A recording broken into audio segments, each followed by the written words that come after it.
welcome to this World of Tanks subscriber replay. My name, as always, is Maxwell, and today's video comes to us from the user Rushing Jaws. That's Rushing Jaws, and he's driving the T34, which is a Tier 8 American premium heavy tank. And I've never done a video for the T34 before, so that's why this one has been chosen today. And they are, well, he is fighting on a standard battle on Malinovka, but he's got a couple of teammates with him.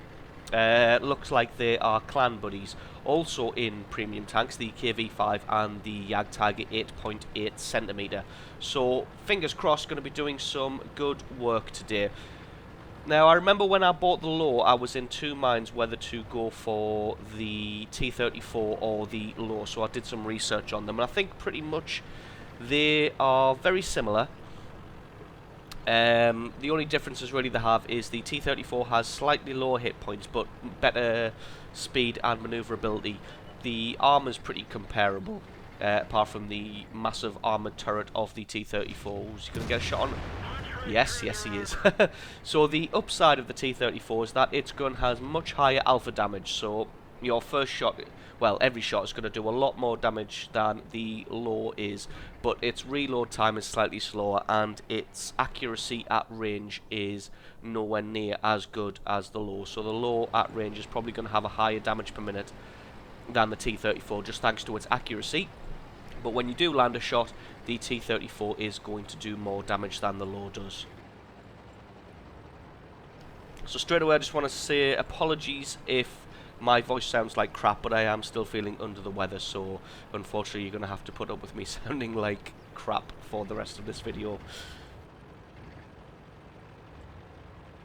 So it looks like the Jagdtiger clanmate is just going to be sitting in the base defending like a good tank destroyer should, while the KV5 and the T34 try and assault the hill. Actually, is the KV5 coming? Looks like he may just be sitting. No, he's coming. It's just the KV5 is horrendously slow. It's just trying to take up a little bit of a defensive position on this hill, not wanting to push up too quickly, as even in a premium heavy tank you are still vulnerable. Spots another scout moving through the village there, so nope, somebody else has taken him out. Just going to slowly, methodically make his way up the hill here. Actually, just going to speed this up a little bit because in a heavy tank this does take quite a while. So now they've lost their light tank and their medium on the hill. Haven't really got anybody to scout, although able to take out that VK no problem whatsoever when he overcommits a little bit. So going to be using the carcass of this Leopard as a little bit of cover, as this tank is fantastic when it's hull down. I think it's got the same amount of armour on the turret as the T29 has, which is about 280. So very, very unlikely that anybody is going to get a penetrating hit on your turret. And most of the time they're probably just going to hit the cover that you're hiding behind, which in this case is the carcass of the Leopard. Unfortunately though, being a bit of a double-edged sword at the moment. Oh, that was really unlucky. Really should have hit that guy there from that range. So yeah, it's been a bit of a double-edged sword at the moment, as it's actually preventing him from being able to hit the enemy as well. As you see, the T29 bounced a shot on his turret there. Unfortunately, he's only able to focus on the turrets of the the enemy's American tank, so probably not going to score a penetrating hit there.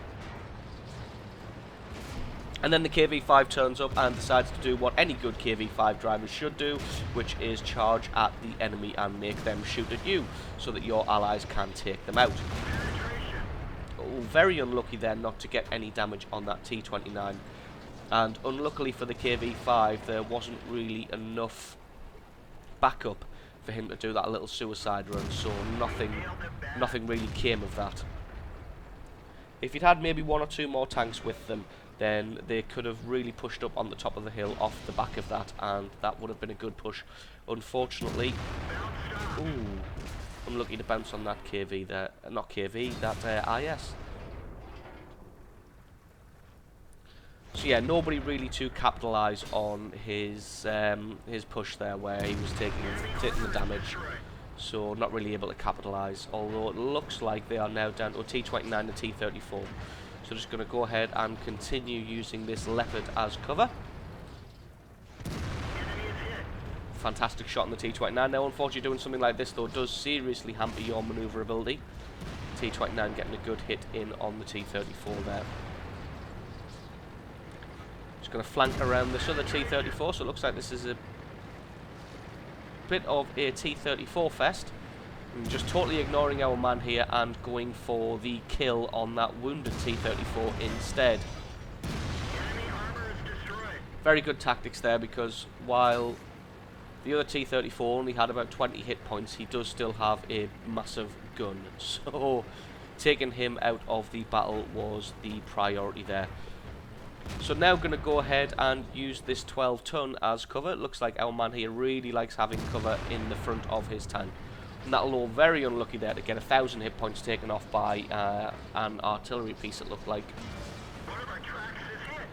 So the cover not really doing him much good, as it's not really covering the full front of his tank. So just going to reposition and try and get that. There we go. So now the is it a 12-ton?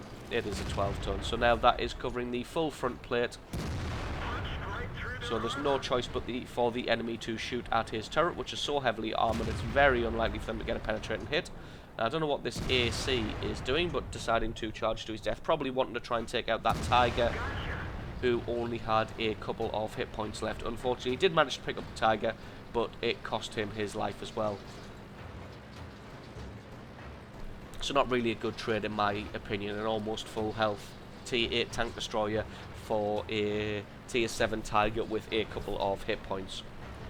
So just going to slowly, I'm going to speed this up while he slowly makes his way down the hill using this 12-ton as cover. But as I said, it severely hampers your speed and manoeuvrability doing this, but it does make you incredibly difficult to kill, as the enemy's only going to be able to have a shot on your turret, which is so heavily armoured that's not going to matter. So now he's able to get a target on that low and lay some serious damage on him. So really that low, what he wants to do is probably just reposition and run away from this guy, because there's no way he's going to be able to get a good damaging hit on him. As you can see, spending ages lining up his shot there and still not even being able to take it before getting taken out himself. So there's a T29 hiding down there, and he gets taken out as well while he's trying to line up a shot. So deciding to abandon his cover now when there's only one KV-5 left and he is deep in the enemy's base. He's pretty much has no need for that cover, and he's been taken out. So thanks very much to Rushing Jaws for sending us that clip in there. Fantastic use of the T34 Heavy, which again is a Tier 8 American heavy tank. So thanks very much for that one, and thank you very much to you guys for watching this, and I will catch you next time.